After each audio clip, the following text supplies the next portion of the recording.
okei, nii, kuul ma olen valmis. Käib, jah? Käib. No viimasel ajal on meedias päris palju juttu olnud sellest, et kui USA-st endale auto tuua, siis saad reeglina sellise korraliku paugu pannud pilli, mis on üles kõpitsetud ja millega tegelikult sõita ei kannata. Et kuidas tegelikult siis lood on? Tegelikult on Ameerika autot väga turvaline osta, sellepärast, et Ameerika autot ostes on võimalik tema ajalugu kontrollida. See on seadustega paika pandud, et ameeriklased sätestavad nii läbised iga registritoimingu ülevaatuse kui ka muude tehingute juures.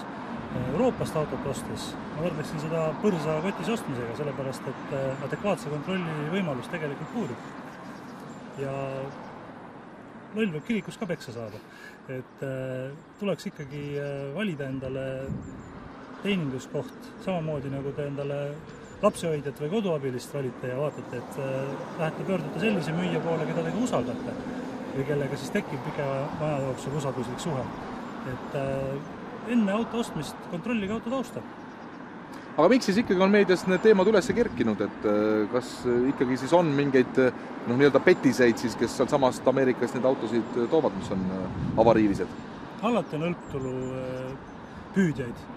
Et Ameerikas, kuna see auto ajalugu on nii hästi kõigile teada, siis nende autode hinnad, mis on läbinud avarii või varastatud või liisingu poolt käest ära võetud, nende autode hinnad on kohe kordades odavamad kui samaväärse turul oleva tavalise normaalse auto hind. Ja eks siis need hõlptulu otsijad ostavad need odavad autod kokku, toovad Leetu Eestisse, klopsivad ülesse ja proovivad maha müüa.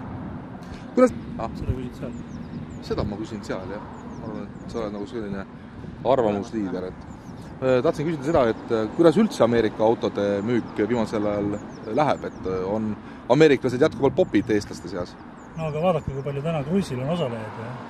See räägib enda eest, et loomulikult, kes korra on Ameerika autosse istunud, ega see enam ei taha väga midagi muuga sõita. Ma mäletan, et kunagine USA suursaadik selle sama esinduse avamisel lubas, et mingisugused tollid ja topeltollid ja ma ei tea, mis asjad ära kaovad ja Ameerika autod muutuvad eestlastele sama odavaks osta, kui nad seal Ameerikas ise on. Et on selles osas mingid muutusi toimunud?